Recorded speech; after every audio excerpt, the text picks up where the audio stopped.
یہاں کلام بتاتا ہے کہ مریم مغدلینی یہ دو شاگردوں سے بولنے کو لگی، خداوند کو خبر سے نکال لے گئے اور معلوم نہیں کہ اسے کہاں رکھ دیا۔ پیارے بھائی بہن، یا اگر ہم دیکھیں گے تو مریم کو جو ہے مسیح کے مردوں میں سے جی اٹھنے کے بارے میں خیال نہیں آیا۔ دیکھا گیا تو اس بارے میں ان کا خیال جانا تھا، کیونکہ مسیح اپنے شاگردوں کو بار بار اپنے مردوں میں سے جی اٹھنے کے بارے میں بتاتے تھے، اور یہ شاگرد یہ بات ضرور مریم سے بولے ہوں گے۔ مریم کو یہ دماغ میں مردوں میں سے جی اٹھنے کے بارے میں بات پیدا نہیں ہوئی، مگر ایک بات ضرور پیدا ہوئی، اور وہ یہ ہے کہ ہمیں معلوم نہیں کہ اسے کہاں رکھ دیا۔ یا مریم شاید یہ سوچے ہوں گے کہ اسرائیل کے بزرگاں ان کے لاش کو نکال لیے ہوں گے۔ ہم یہ نہیں بھول جانا کہ مریم بھی آپ کے اور میرے ویسا ایک انسان تھی، اور یہ بات اس کے دماغ میں آئی ہوں گی۔ آیت 3 اور 4 میں لکھا ہوا ہے، پس پترس اور وہ دوسرا شاگرد نکل کر خبر کی طرف چلے، اور دونوں ساتھ ساتھ دوڑے، مگر وہ دوسرا شاگرد پترس سے آگے بڑھ کر خبر پر پہلے پہنچا۔ پیارے بھائی بہن، میں یقین کرتا ہوں کہ شمعون پترس اور یوحنا بھی یہ بات کا خیال نہیں لائے کہ مسیح مردوں میں سے جی اٹھے ہیں۔ شاید ان لوگ یہ سوچے ہوں گے کہ مریم اندھیرے میں صحیح طریقے سے نہیں دیکھے ہوں گے۔ صبح صبح کا وقت تھا اور سورج پوری طریقے سے نہیں نکلا، اور مریم یہ اندھیرے میں برابر سے نہیں دیکھے ہوں گے۔ پترس اور یوحنا کے دل و دماغ میں یہ بات پیدا ہوئی ہوں گی، یا پھر ان کے دل و دماغ میں یہ بات پیدا ہوئی ہوں گی کہ شاید مریم اندھیرے کے وجہ سے دوسرے خبر میں گئے ہوں گے، مگر یہ دونوں اپنے آنکھوں سے بھی دیکھنا چاہتے تھے، یہ جاننے کے لیے کہ کیا واقعی میں مریم کی بات سچی ہے کیا۔ میرے دوست، میں یہاں آپ کو یہ بولنا چاہوں گا کہ آپ خبر میں ایک زندے کو دیکھنے کے لیے نہیں جاتے۔ سوچ کے دیکھو، کیا آپ جو ہیں زندے کو دیکھنے کے لیے خبر کو جاتے ہیں کیا؟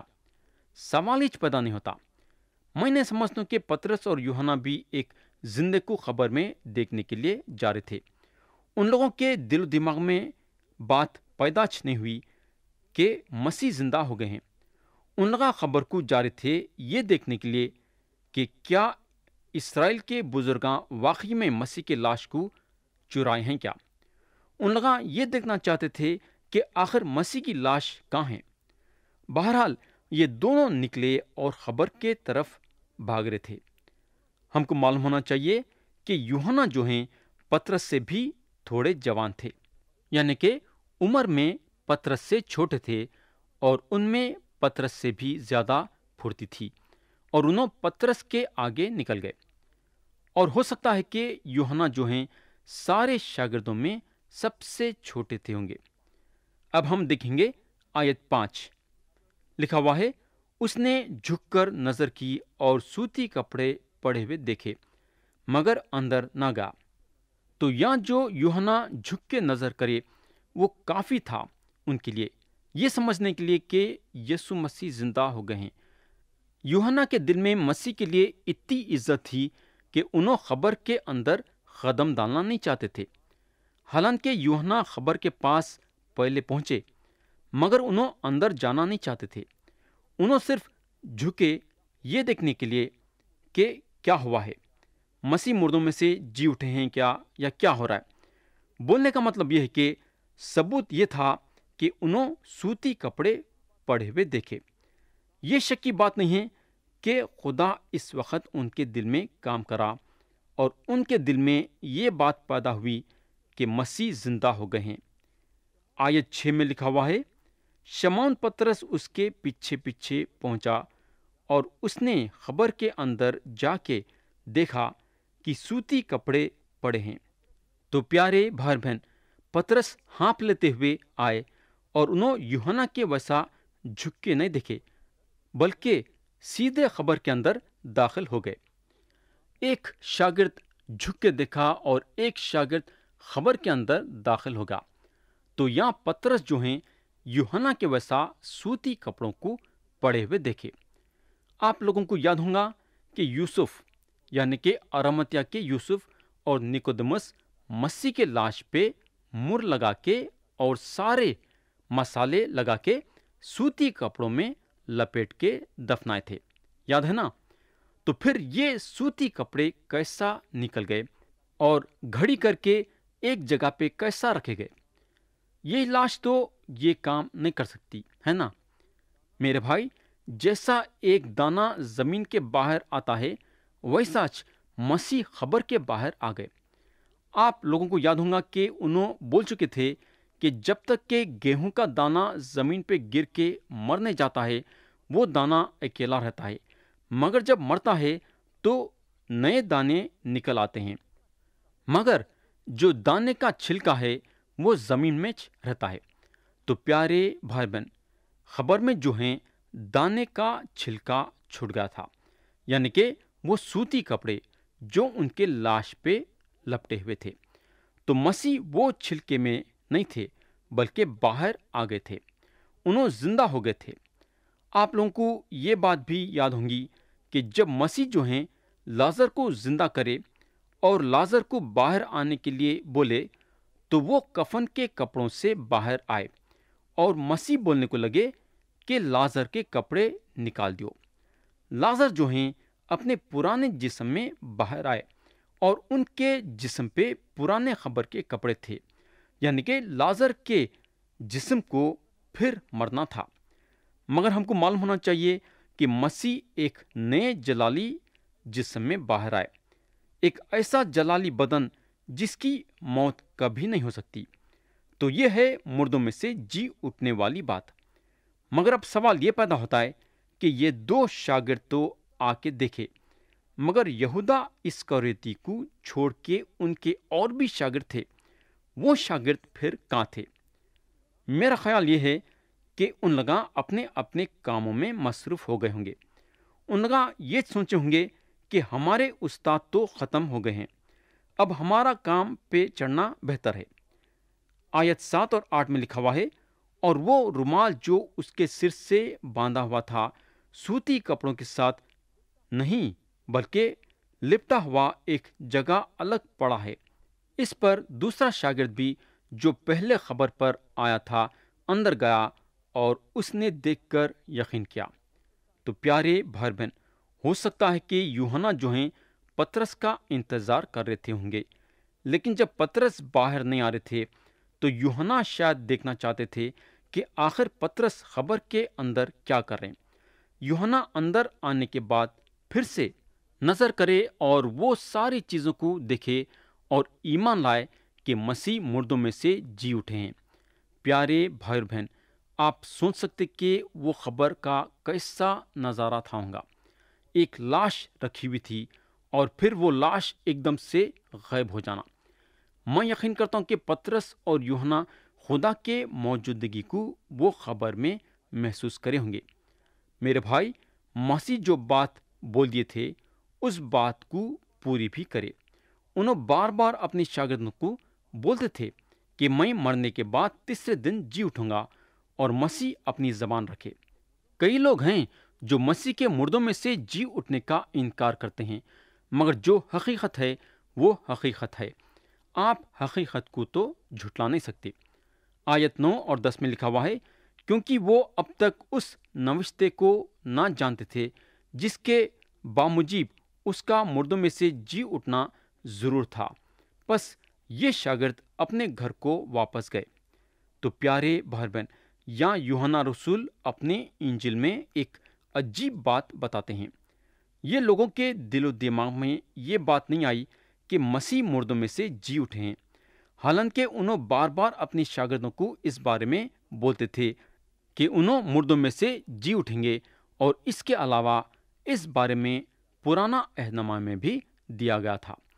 پیارے بھائی بہن، آج ہم کو نیا عہد نامہ کی ضرورت ہے پرانا عہد نامہ کے باتوں کو سمجھنے کے لیے۔ کئی لوگ پرانا عہد نامہ کو نہیں سمجھتے ہیں کیونکہ یہ لوگ نیا عہد نامہ کو پڑھنے کی عادت نہیں رکھتے ہیں۔